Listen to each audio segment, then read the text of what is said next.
un fils, comment vont-ils l'appeler? Je sais pas. Non, Guy. Guy. Monsieur et Madame Rumain ont un fils, comment vont-ils l'appeler? Rumain. Jean Rumain.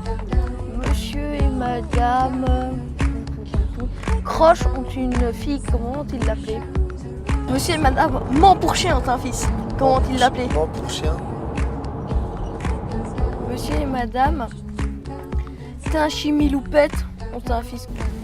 Changer de place. Monsieur et Madame ment à la tête, alors je prends un Dafalgan, c'est un fils, comment vont-ils l'appeler? Et Monsieur et Madame Pelle ont une fille, comment vont-ils l'appeler? Gérard, Guy, Laurent, Sarah. Sinon, t'as un job étudiant, toi? Je sais pas. Non, je te pose la question, est-ce que t'as un job étudiant? Ah, c'est pas une blague. Non, c'est pas une blague. Non, ouais, c'est pas drôle. Ça.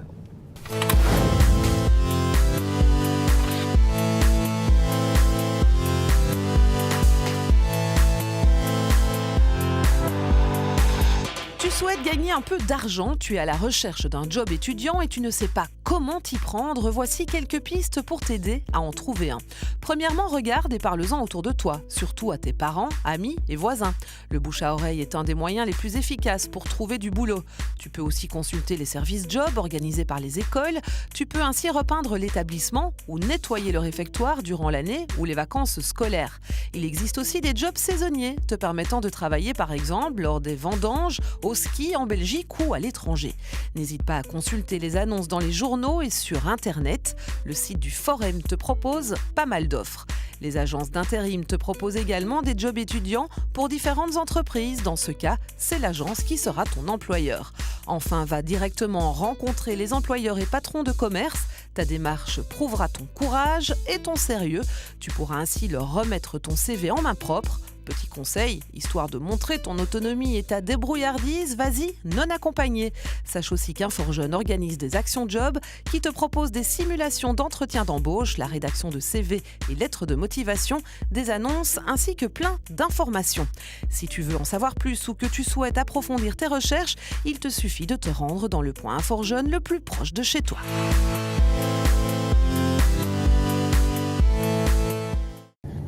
Quel est le comble pour un pompier? Je sais pas. De devoir déclarer sa flamme. D'accord. Quel est le comble pour un laitier? Je sais pas, d'avoir trop de lait. Non, de mettre son lait dans une boîte cubique pour éviter qu'il tourne. Ok. Et quel est le comble pour un caméraman? Qu'une idée. Vraiment aucune, t'es sûr? Non, Mais comme c'est la troisième fois que tu me dis que t'as pas d'idée. on sait rien. Ça ne peut être une lumière. C'était vraiment pas drôle, hein, ça y est. C'est pas drôle. Enchanté, Bastien. Victorien, enchanté.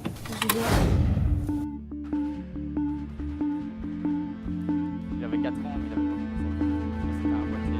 Sleeplessly embracing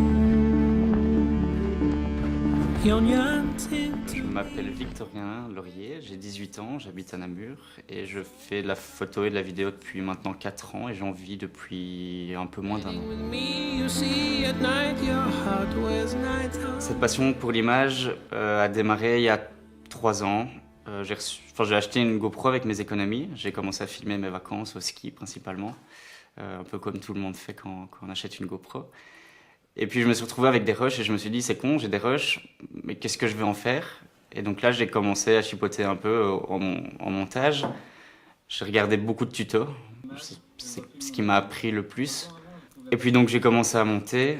Je faisais une vidéo sans forcément avoir un but particulier. Et puis je suis arrivé avec un résultat final qui me convenait assez bien. Donc je me suis dit pourquoi pas le partager à d'autres et donc je l'ai publié. J'ai vu que les gens étaient assez réceptifs.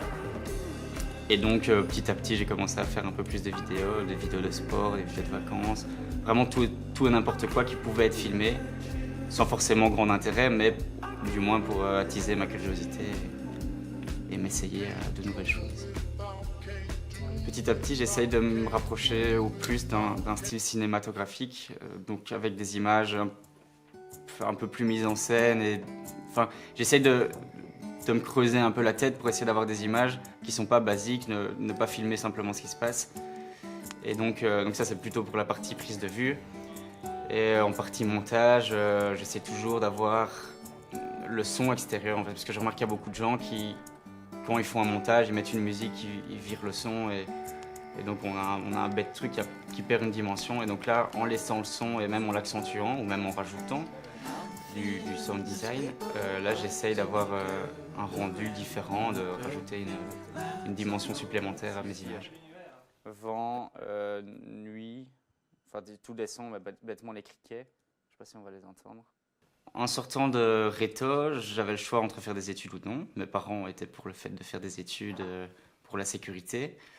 Mais j'étais persuadé que j'en avais pas forcément besoin parce que c'était comme ça un milieu artistique, il y a beaucoup de choses qui s'apprennent sur le terrain. Et donc je voulais vraiment me lancer, apprendre par moi-même. Le fait de ne pas forcément aimer l'école, de ne pas me sentir à ma place à l'école, ça m'a vraiment poussé à vouloir développer quelque chose et à sortir des conventions en fait. L'été passé, je suis parti avec AFS. AFS, c'est un système d'échange pour étudiants. Et donc, ils cherchaient un vidéaste pour faire un mini-documentaire sur une fille qui était partie au Paraguay il y a 2 ans et qui y retournait pour redécouvrir sa famille d'accueil. Et donc on est parti 7 jours au Paraguay dans le but de faire un mini-documentaire sur son expérience et dans le but aussi de donner envie à d'autres jeunes qui ne connaissent pas forcément tout ça, de faire un voyage. Desde muy lejos yo te recuerdo, patria querida, y en tu homenaje cantando siempre cantando voy. Soy yo tu hijo que no te olvida y que te añora, a esa mi tierra que todos llaman el Paraguay. Conozco muchos países extraños en mis andanzas, pero no tienen lo que tú tienes, mi gran nación.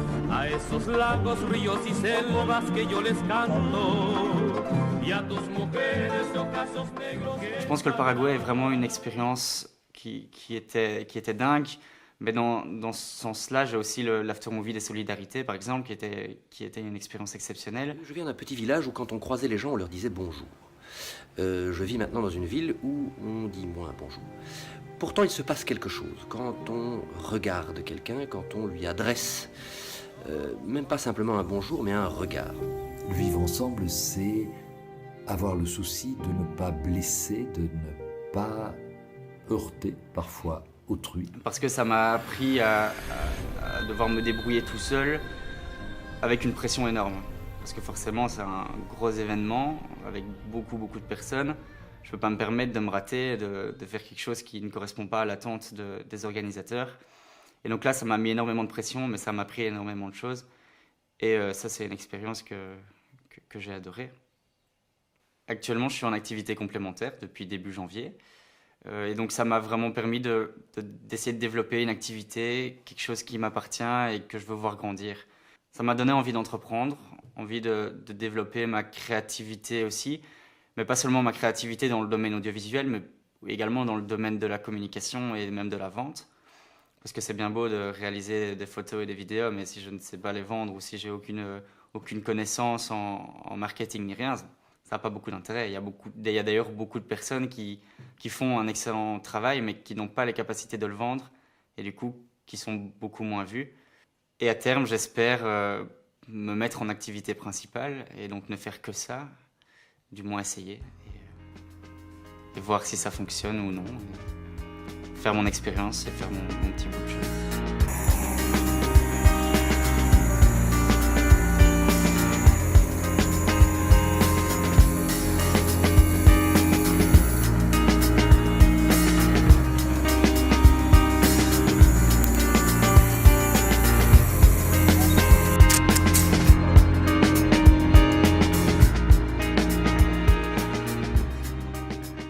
Tu connais la blague de la femme enceinte? Non. Bah donc c'est une femme enceinte, presque 9 mois, qui entre dans une boucherie. Non, c'est celle des OC machin. Ouais. Non, les gars, 18h30 sur le canal C, ça va juste pas le faire. Hein. Allez, elle est drôle. Désolé. Tu joues à quoi? En fait, là, je comptais jouer à Tetris pour un peu t'ignorer. T'es triste? Non. C'est dommage parce que comme ça t'aurais pu te consoler. Te consoler. Ouais, Consoler. j'ai compris.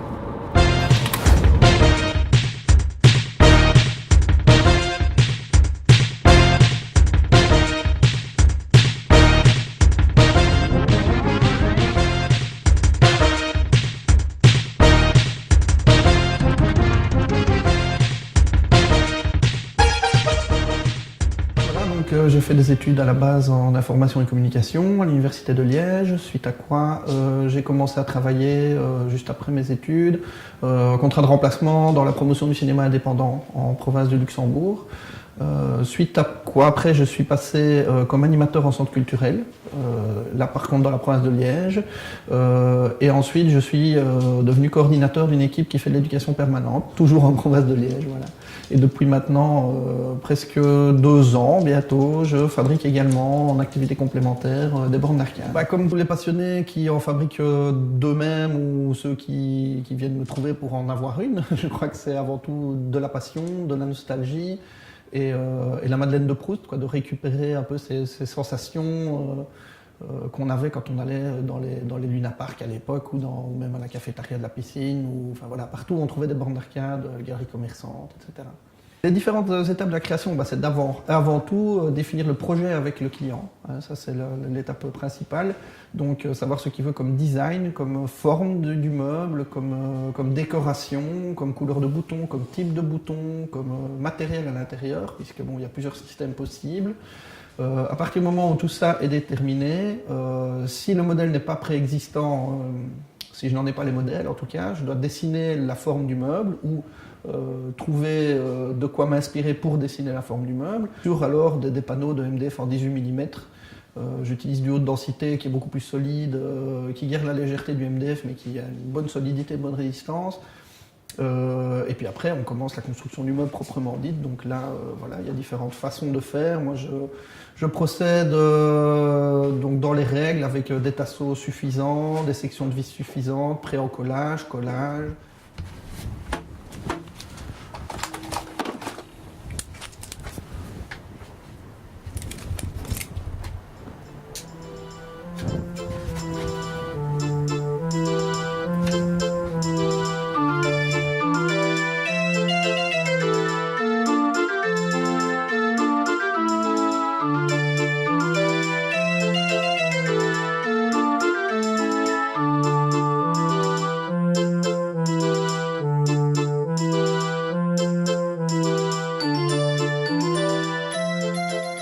Oui, c'est symptomatique des années 80, enfin symptomatique en tout cas, c'est représentatif des années 80. Je pense que tous ceux qui ont vécu les années 80, d'ailleurs récemment il y a une série qui avait beaucoup parlé d'elle, Stranger Things, dont la 2e saison démarre dans une salle d'arcade. Ça revient petit à petit à la mode et dans l'inconscient collectif. Ouais.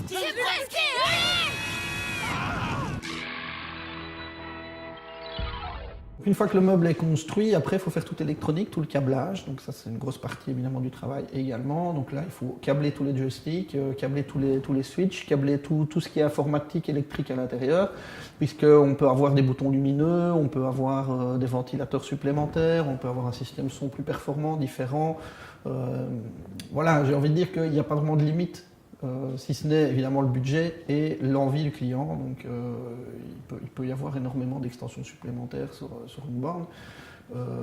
Voilà, il y a la pose de l'écran évidemment, la pose de la vitre, l'enchâssement de tout ça pour que ça tienne bien le coup, que ce soit bien solide et cohérent.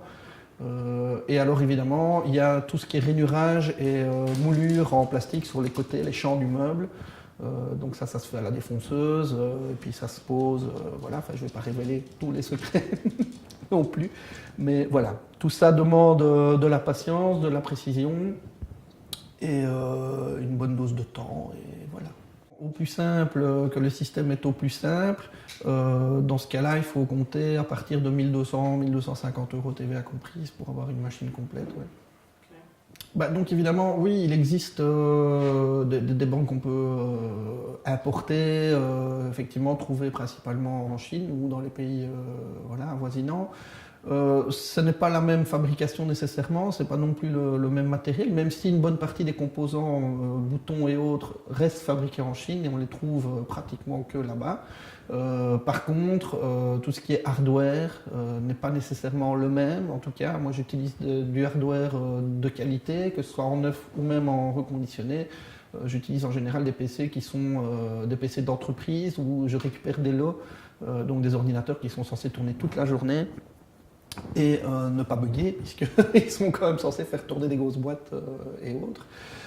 Voilà, au niveau de la qualité des écrans, ça se joue aussi, au niveau de la qualité des joysticks de base, voilà, il y a toute une série de choses. Et puis surtout, évidemment, il y a la question des lois sociales. Voilà, si on fait un travail ici en Europe, on ne paye pas les mêmes lois sociales, c'est-à-dire que nous, on en paye beaucoup. Voilà, donc moi, je dois payer des impôts, je dois payer des lois sociales, je dois payer ma TVA, je dois payer un tas de choses. Il est évident que la main-d'œuvre dans certains pays asiatiques est beaucoup moins chère. Donc effectivement, si vous payez une machine le même prix que ce que vous allez me la payer, mais en import, dedans, il y aura déjà pratiquement plus de la moitié du prix qui est une marge par l'importation et les frais de port qui sont énormes évidemment, puisque donc voilà, ça vous laisse une idée du coût de départ de la machine. Maintenant, certaines sont de bonne facture également. Ce qu'il y a, c'est qu'on ne sait pas nécessairement ce qu'on achète, évidemment, si on ne peut pas voir les choses avant.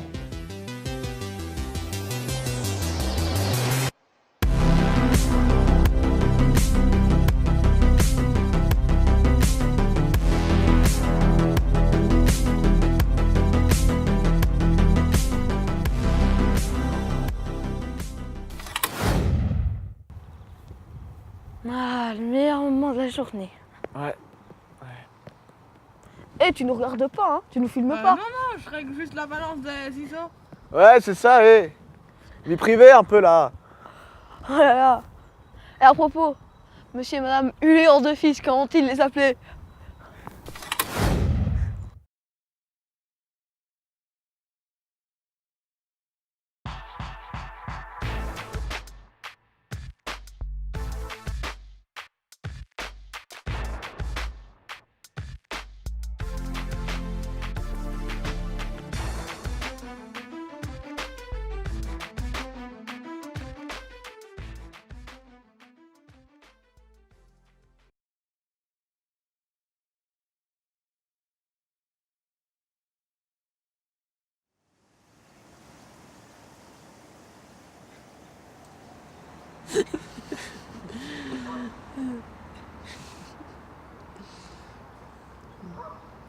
C'était bien ce matin. Une petite balade au bord de l'eau. Ouais, sous le soleil. Avec les oiseaux. Ouais, la nature comme ça. Oh bah regarde, justement, il y a encore des cygnes là-bas. Ah oui. Ah tiens, ça me rappelle la canne avec ces bébés là. Le pauvre petit qui n'arrivait pas à remonter. Mon Dieu.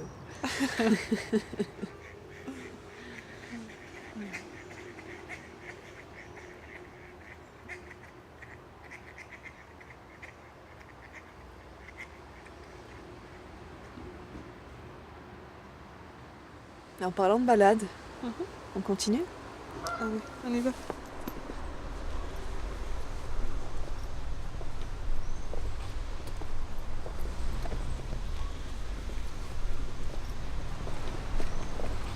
Hey les filles, ça va? Hey, salut Léo. Salut. Manon, vous allez bien? Très bien et toi? Faites quoi? Bah on se balade, on profite du soleil un peu. Hein. Ok, super. À deux? Bah oui. Ah ouais. Et toi, qu'est-ce que tu fais? Ben, je reviens des courses pour la petite fête de ce soir. Donc ouais. Vous venez toujours hein? Bah oui. Bah oui. Ok, super, super. Bah d'ailleurs, tu veux qu'on vienne un peu plus tôt pour t'aider à préparer? Ouais, c'est pas une mauvaise idée. J'avais dit 19h, donc vous pouvez venir vers 18h. Ok. Ça vous va? Ok? Ouais. Super, fais comme ça? Ça marche. Ben, je vous laisse alors. Ouais, tantôt. Tantôt.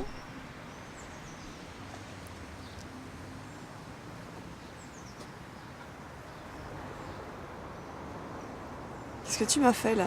Pourquoi t'as lâché ma main comme ça? Bah, je suis pas encore prête à l'assumer devant les gens et puis Léo je l'aime bien mais si c'est un truc dans 2 jours tout le monde sera au courant. Et t'es gênée qu'on te voit avec moi? Non, non c'est pas ça, c'est juste je voudrais pas que ma famille la prenne par quelqu'un d'autre quoi. Ah, tu leur as pas encore dit?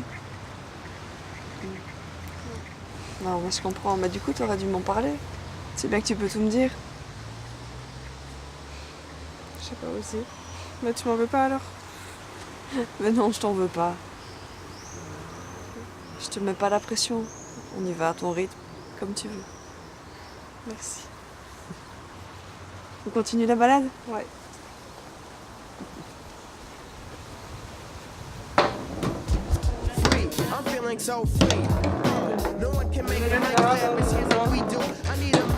Yes. Eh, balle de match. Alors ce qu'on fait c'est que si tu perds, t'as un gage. Ouais, ok. Allez, allez, allez.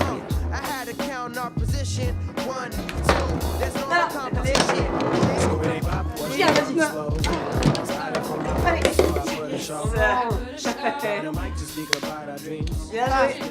Bon, moi je vais me servir un verre. Tu vas où là? Il y a ton gage aussi, hein. Hein? Un gage? Quel gage? Je vois pas de quoi vous parlez. Ouais, faire semblant, c'est ça. Allez, assume. Bon, ok. Bah, je vous écoute. T'as une idée? Allez. Je sais, on pourrait lui demander de mettre son pied derrière la tête. Mon pied derrière ma tête?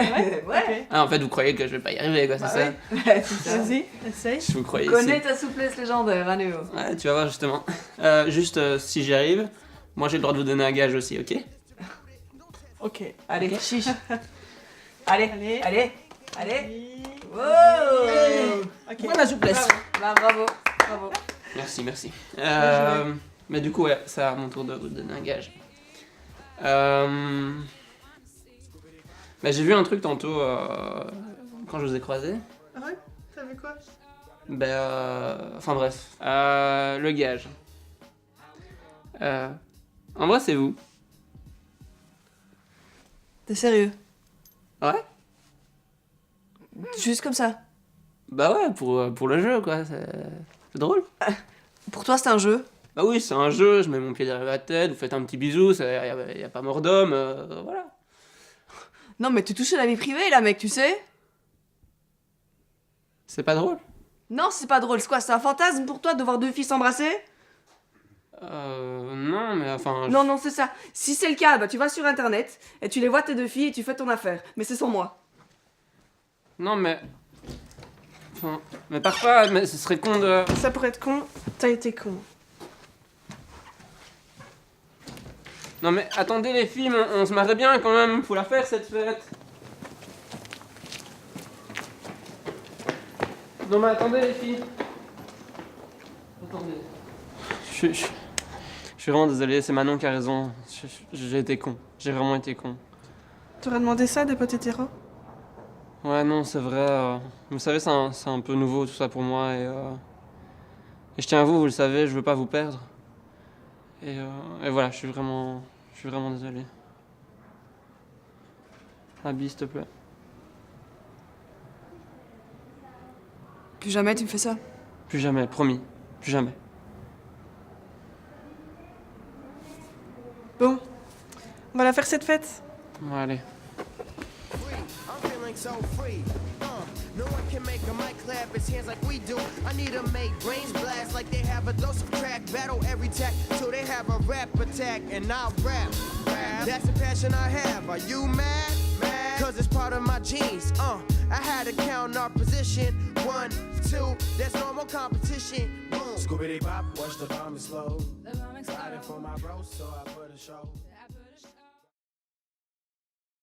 Eh, un peu d'intimité, hein. Je regarde les ballons de Zizou.